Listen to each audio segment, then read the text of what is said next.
Thanks for joining us. And today we're going to talk about Kriya Yoga and the Luminous Mind.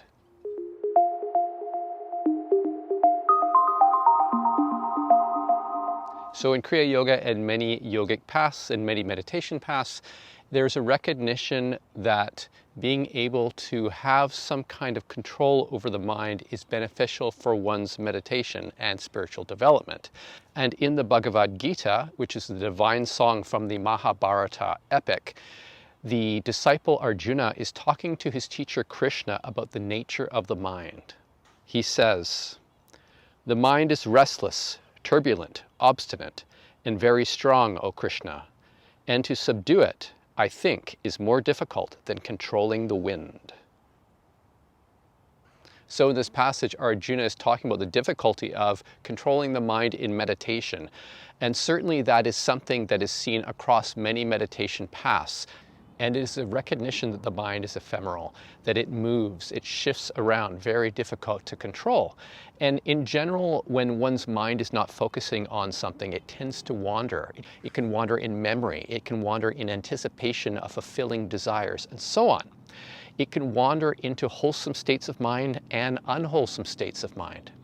And certainly one's actions and reactions in everyday life can have effect on the quality of the mind, that it can lead it to a state of restlessness, it can lead it to a state of contentment. If one has habitual tendencies towards unwholesome behavior, very difficult to control, very difficult to get out of unwholesome states. And so a restless state of mind or anticipation of unfulfilled desires and so on can lead to a state where unwholesome states of mind arise.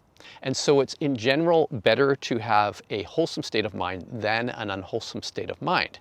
Although they're both karmically binding, an unwholesome state of mind tends to lead to wholesome results in life. The karmic effects of that state of consciousness, an unwholesome states of mind, lead to unwholesome consequences. And so one creates some pleasure and one creates some pain. One of the simplest ways to develop a wholesome state of mind is the practice of loving kindness. And this can be developed in meditation through metta, which is a meditation on loving kindness. But it's so simple that one can just develop that in one's everyday life. And it really is about having that feeling of loving kindness to oneself and by extension to others. And the great thing about loving kindness is because it's an antidote for aversion and an antidote for ill will. And so in the case where one's habitual tendencies are towards ill will and aversion, one can replace that unwholesome state of mind with a wholesome state of loving kindness towards oneself and then towards others. And what happens is one's habitual tendencies start to change. One becomes more accepting of others and oneself. One becomes more patient. And so the wholesome state of mind starts to change one's habitual tendencies. And as one cultivates loving kindness in greater degrees, it actually allows one to go deeper into meditation, because what ends up happening is all the ill will and aversion that one has towards things, one starts to let go of. And by letting go of that, one starts to release one's attachment towards unwholesome states.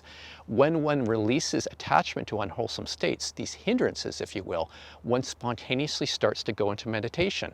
So letting go of this negativity, one experiences spontaneous gladness, where one feels this release of the karmic weight of these attachments.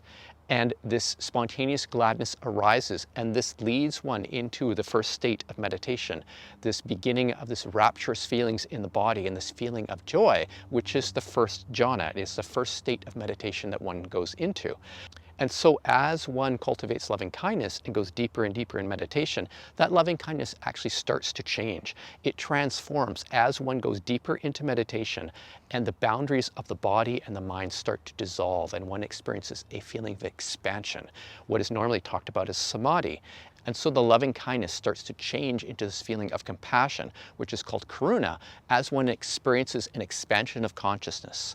And one starts to feel this universal compassion, what has been referred to by some as Christ or Krishna consciousness, this infinite compassion, and at the same time this perception of infinite space. And as one goes deeper in meditation, that compassion, that karuna, starts to change into empathetic joy, which is called mudita.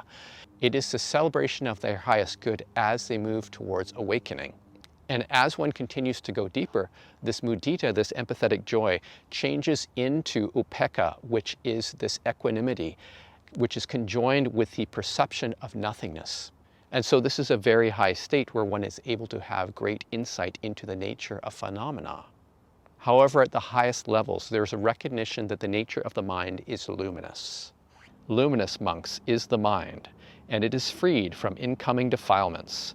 The well-instructed disciple of the noble ones discerns that as it actually is present, which is why I tell you that, for the well-instructed disciple of the noble ones, there is development of the mind. And so it is through ignorance that this luminous mind becomes tainted with defilements and craving. And so the unawakened mind wanders in craving and attachment, whereas the awakened mind recognizes its true luminous nature. The good news is that one can learn to experience the luminous mind in meditation, and then by doing that, to learn how to let go of attachment and craving in everyday life, to allow that luminous mind to surface in one's everyday experience.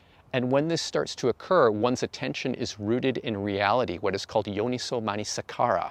The luminous mind observes thoughts and feelings arising as if they were clouds passing by in the sky. And as one develops one's dispassion towards those thoughts and feelings and learns to let them go, it allows the karma of the past choices to start to exhaust itself. And one is gradually freed from future binding action. So if you have any questions about this video, feel free to send me an email at info@modernkriya.com. Also check our website at modernkriya.com and our YouTube channel. So thanks for joining us, and we will see you next time.